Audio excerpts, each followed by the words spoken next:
Séptimo Cantón. Gracias, Gabriel. Buenos días. Somos de aquí, originarios y vecinos de aquí. Aquí estudiamos hasta la licenciatura. Tenemos una maestría en el Distrito Federal y nos dedicamos ahorita a la Sociedad Mexicana de Criminología y a la docencia. ¿Cuánto tiempo duraste en el gobierno del Estado? Yo tengo en el gobierno del Estado cotizados 11 años.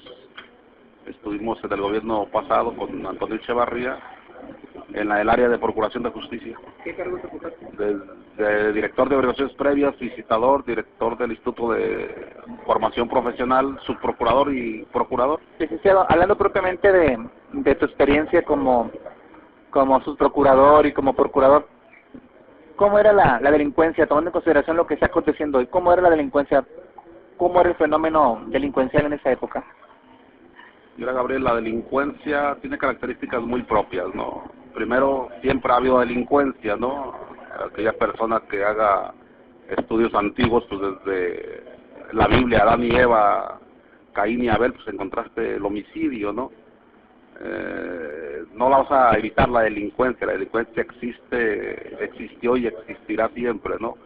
El problema de la delincuencia es que no se acaba, evoluciona. Entonces, lo que transformas en algún momento delitos contra la salud lo puedes encontrar en secuestros, y después lo puedes encontrar en asaltos bancarios. Entonces, lo que hay que ir es vislumbrando para saber hacia dónde va la delincuencia y poder planear a través de una política criminal para saber qué es lo que tienes que hacer. Cada caso es especial. Licenciado, ¿cuáles son los retos que te concentraste? Tenemos que te tocó una época de subprocurador, pero también de procurador. Pero los retos principales que te arrojaba el Estado, ¿cuáles eran? Los retos del sexenio pasado, bueno, los retos de delincuencia siempre son los mismos, ¿no? Siempre tienes que irle adelante a la delincuencia. Tienes que hacer las fases que son tan socorridas en todo momento, ¿no? Si no tienes prevención, ¿cómo quieres evitar el mal, no? Y si ya tienes el mal, pues tienes que readaptar a esas personas para que no lo vuelvan a cometer, ¿no? Esto es parte de la política criminal. Tienes que manejar desde el principio, desde que previenes el delito. Cuando ya se da, ¿cómo vas a restituir a la víctima del daño causado? Cuando tienes al delincuente, ¿cómo lo vas a readaptar? Y de tantos fenómenos, ¿no? Salen los delincuentes de las prisiones y regularmente les piden carta de no antecedentes para hacer los trabajos y no la pueden dar, y en consecuencia los dejan o los orillan a muchos a volver a delinquir, ¿no? Entonces es un fenómeno tan complejo el de la delincuencia que solo la política criminal nos puede resolver, porque nos detecta todos los males que existen, ¿no? Son muchísimos, y este es social, ese no es de gobierno, de a quién le damos o no le damos empleo. Pues quién de ustedes puede decir que llega alguien con una carta de antecedentes penales, criminales, y le damos empleo, ¿no? Aunque nos diga, mire, yo soy un homicida, pero salí absuelto, fíjese que no hay pruebas, pues quién le va a dar trabajo a esa persona. Entonces la política nos conlleva a muchas situaciones, ¿no? Que hay que valorar una por una, pero sobre todo la integración de todas las instituciones, y en este caso tan especial también de la sociedad, ¿no? O sea, si no nos ponemos todos de acuerdo, difícilmente podemos abatir la delincuencia, y más la actual. Licenciado, ¿qué estrategias se llevaron a cabo para tratar de aminorar el crimen organizado? Sabemos que Nayarit ocupó los principales lugares de seguridad, segundo lugar, ¿verdad? Durante mucho tiempo, pero ¿cómo se logró esto? Se requieren muchas cosas, el área de prevención, importantísima, nada se puede hacer sin prevención. El área de la investigación y la persecución del delito es tan importante, abatir el rezago de averiguaciones, porque cada averiguación que se archiva es un delito impune. Entonces el área de la procuración, siempre por el exceso de trabajo, siempre tendrá rezago. Entonces hay que implementar medidas para poder sacar esas averiguaciones y evitar la impunidad, ¿no? El área de los procesos en los juzgados también tiene sus problemas muy propios. La mayoría son de falta de servidores públicos. Las averiguaciones son muchísimas, los procesos penales son muchísimos. El área final de prevención y readaptación social también tiene mucho trabajo. Hay mucho preso en el penal, hay que hacerles estudios a todos, estudios biopsicosociales, estudios psicológicos, estudios tantos y tantos y tantos, y no tiene la capacidad del Estado para hacerlo. No la tiene, cuesta mucho trabajo y cuesta mucho dinero. Aquí ocupamos involucrar las comisiones de derechos humanos, los organismos no gubernamentales deben de estar adentro de todo este sistema para auxiliar. Aquí no se trata de criticar y de ver quién es más o quién es menos, ¿no? Ni quién puede ni quién no puede.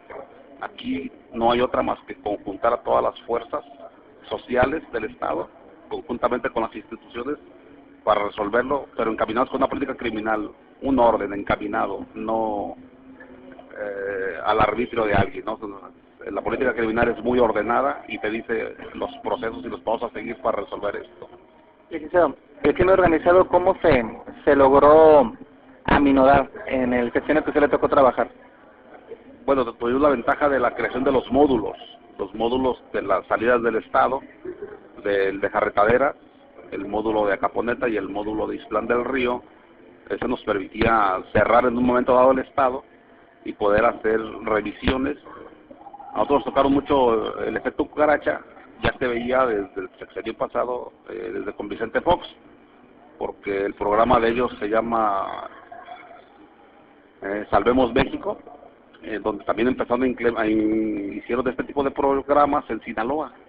Entonces, cuando pasaba algo, éramos avisados y de inmediato cerrábamos la zona norte a través del módulo y con el auxilio siempre del ejército. Estuvimos ahí haciendo ese tipo de revisiones de entrada al Estado. Otro de los aspectos también a retomar fue que en su sexenio también se dio de baja a muchos policías.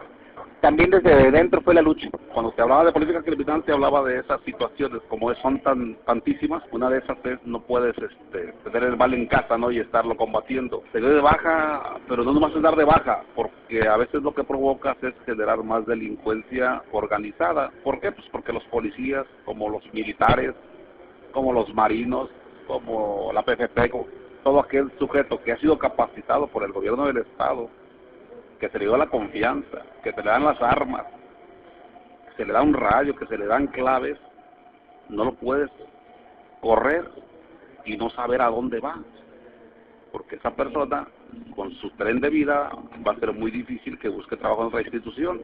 Entonces pudiera irse al lado de la delincuencia organizada. Entonces se requirió de un seguimiento de los dados de baja, como a cada uno de ellos, para ver qué es lo que seguían haciendo después de su salida. No nada más es correrte y ya, ¿no? O sea, conlleva más cosas. Licenciado, retomando, ¿cuántos elementos se dieron de baja? ¿Te acuerdas de una cifra aproximada? No, lo que pasa es porque se generan confusiones, porque hay mucha gente de bien que también renunció. Entonces nos podríamos equivocar, ¿no? Hay gente que salió limpia con la frente en alto, como hay gente que salió dada de baja, como hay gente que desertó, como hay gente que ni el arma entregó, salió. Recuerdo un caso de Las Varas de una gente que protegió a un narcomenudista y de inmediato se fue con vehículo, arma y todo, o sea, dejó abandonada su vigilancia, ¿no? Entonces hay muchos casos especiales. Entonces hablar de números no nos lleva a una respuesta real, ¿no? Yo pienso que los casos son muy diferentes y tenemos que valorar a cada uno de esos agentes que dieron su trabajo, dieron su tiempo y salieron con la frente en alto buscando una mejor expectativa de vida, como aquellos delincuentes pues que salen y buscan trabajo en la delincuencia organizada, como aquellos delincuentes que salen y por su cuenta empiezan a trabajar y a delinquir. Licenciado, ya estamos próximos a desayunar, pero no puedo dejar pasar esta oportunidad. Y bueno, ya lo comentabas tú en la conversación, dejas entrever la respuesta que me vas a dar, pero ¿en qué está fallando o qué nos está pasando aquí en Nayarit? Vemos que la ola delincuencial, sobre todo el crimen organizado, ha mermado de manera muy importante a la sociedad nayarita. Mira, no es que ha fallado, tiene una estrategia, como todo mundo, hay una estrategia de funcionamiento.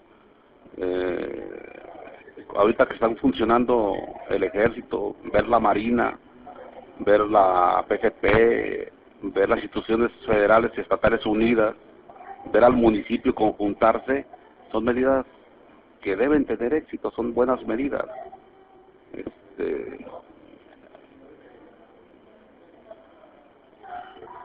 Nosotros confiamos en que con esto es suficiente para poder detener esta ola. La situación que debe hacer es complementarse. El problema es que ya está aquí, ya cometieron los delitos, hay que investigarse, hay que detener responsables y retomar el punto más básico, ¿no?, que es la prevención. Que es la prevención y que son los presos del penal y que son los que tienen beneficios para poderles dar seguimiento. Son muchas cosas todavía sueltas, pero el trabajo fuerte ahorita, el que está doliéndole a la ciudadanía, pienso que se está haciendo, ese es. Tenemos que unirnos todos, ¿no? Lo único que podría yo agregar es los organismos no gubernamentales, o sea, lo que es la sociedad civil también tiene experiencia, también sabe hacer cosas. Entonces yo pienso que nada más faltaría involucrar a esa parte social pero tan importante. ¿En qué crees que falló este gobierno? ¿O es una inercia que viene del gobierno federal? No, vamos entendiendo la delincuencia organizada como lo que es, ¿no? No podemos hablar, cuando hablamos de cifras de narcotráfico, de miles y miles de millones, pues no puedes tú proteger un Estado 100%, ¿no? Imposible, sería engañarnos solos, ¿no? Los carteles están muy fuertes, todo el mundo pelea su territorio, ellos están en su área discutiendo y pues nos toca a nosotros, ¿no? Somos parte del Pacífico, hemos sido zona de paso obligatoria para los Estados Unidos, entonces hay muchas cosas que no se pueden evitar, ¿no? Lo que sí es importante es reaccionar en consecuencia, como se está haciendo, y ampliar esta cobertura, ¿no? No dejar al lado la sociedad civil, que es la que nos va a resolver el problema al final. Al final el Estado no va a poder solo, por eso habla del 066 para que estemos llamando, por eso se habla del 089 para que estemos comunicando. Por eso, esas son las situaciones donde la sociedad tiene que intervenir y participar más. Licenciado, finalmente tu conclusión, o en su caso tu propuesta, ¿qué sería? No, es retomar los puntos que están quedando un poco sueltos, que los conlleva la política criminal, porque tenemos que manejar todas las áreas. El área de prevención, el área de persecución del delito, el área de administración de justicia, el área de la prevención y readaptación social, el área de nuestros diputados, porque la legislación debe estar acorde a todos los ordenamientos de política criminal, el área del Ejecutivo, que debe estar acorde a nuestros diputados y a todo el sistema. O sea, todos deben de sentarse para armar la política criminal. Y en este encuentro debe estar la sociedad civil. Esta es lo que yo considero que tiene que hacerse para poder resolver estos problemas. Séptimo Cantón.